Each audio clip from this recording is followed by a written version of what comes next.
The central hall of the Orion Institute of Higher Science hummed with quiet anticipation.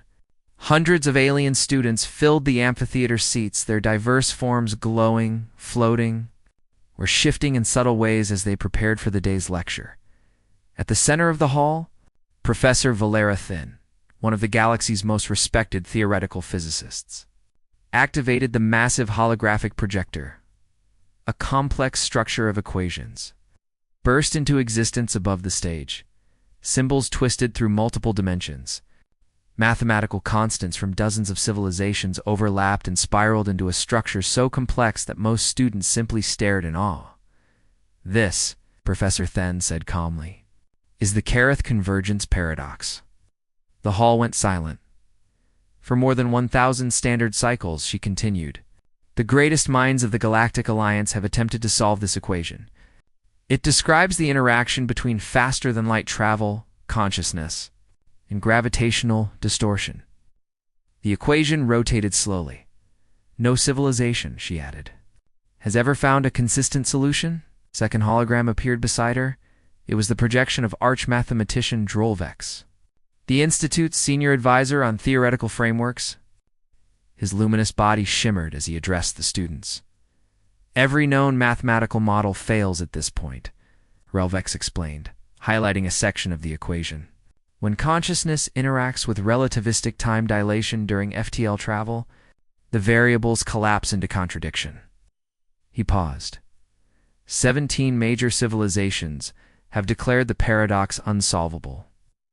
Murmurs spread across the hall. In the far back row sat Ethan Park, the Institute's only human exchange student. For 3 months, Ethan had attended every lecture quietly. He rarely spoke, rarely asked questions, and mostly kept to himself while recording notes on his tablet to the other students. The human was an odd curiosity. Earth was considered a relatively young species in the galactic community, primitive, unrefined, most assumed the human was simply struggling to keep up. Professor Then continued the lecture. The paradox suggests that conscious observation during FTL travel causes unpredictable distortions in space-time. These distortions make long-range navigation mathematically impossible. She gestured toward the equation. This limitation is the reason the Galactic Alliance has never expanded. Beyond its current boundaries, silence filled the room. Then something unexpected happened. A hand slowly rose in the back row. Every head turned. The human had raised his hand. Professor Then blinked in surprise. The human had never spoken in class before. "Yes, Mr. Park," she said carefully. Ethan stood. He looked slightly nervous, but his voice was steady. "I think the equation starts from the wrong assumption." The room froze. Arch-mathematician Droll Vex dimmed slightly, a clear sign of irritation. "Mr. Park," he said coldly, "this framework has been verified by the finest scholars from 42-star systems." Atha nodded politely. "I'm sure it has," he replied. "But you're treating consciousness like a fixed, constant." A ripple of confusion spread through the hall. Ethan stepped forward toward the holographic equation. "On Earth, we learned that consciousness isn't constant," he continued. "It's observer-dependent." Professor then leaned forward slightly. "Explain."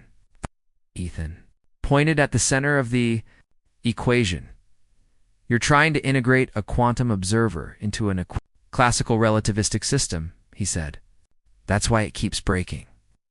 The professors exchanged glances. Ethan opened his tablet. "If you treat consciousness as a dynamic observer function instead of a constant variable," he began typing rapidly. New equations appeared within the hologram. "And move the calculations into higher dimensional probability space." The mathematical structure began shifting. Then apply observer collapse corrections. For the first time in 1,000 years, the equation started to stabilize. Students leaned forward in shock. Symbols that had always clashed suddenly aligned. Variables once considered incompatible began forming elegant relationships. Professor Then whispered. Almost to herself, that cannot be correct. Ethan continued adjusting the framework. You're solving a quantum problem using classical math, he said casually. We ran into the same issue back on Earth. Final line of calculation appeared. The hologram pulsed. Once, then the impossible happened. The paradox resolved perfectly. The equation that had baffled Galactic. Science for a millennium now displayed a clean, consistent solution. For several seconds, no one spoke. Then the hall exploded with noise. Students gasped. Some emitted bursts of electromagnetic shock. Several professors began rapidly recalculating the solution from their personal consoles. Archmathematician Drolvex flickered violently. This is impossible. Ethan looked confused. Why? Professor Then turned slowly toward him. Do you understand what you've done? Ethan shrugged. I fixed the equation. You have not fixed an equation? Drolvex said, his voice shaking.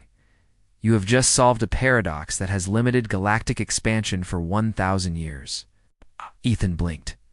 Oh. He looked back at the hologram. So, is that good? The professor stared at him in disbelief. Dr. O.L. Vex was already transmitting the calculations to the Galactic Science Council. Emergency review protocols are being initiated, he said. If this solution is valid, it will completely redefine faster-than-light travel. Ethan scratched the back of his head. Cool. Professor Then studied him closely. Mr. Park, she said slowly, where did you learn this framework? Ethan shrugged. Quantum mechanics class. What level? High school. The hall fell silent again. High school, one professor whispered. Yeah, Ethan said. We cover observer effects in higher dimensional. Math around 16 years old. Several alien students stared at him in horror. Professor Then's crystalline form vibrated at a frequency that indicated severe cognitive overload. Your species teaches these concepts. 2 children. Ethan thought about it. Yeah. Otherwise, how would they understand modern technology? Across the galaxy, scientists were already analyzing the solution, and a disturbing realization was beginning to spread. Human education might be far more advanced than anyone had believed. Meanwhile, Ethan looked back at the professors who were still staring at him in shock. So, does solving the paradox count toward my final grade?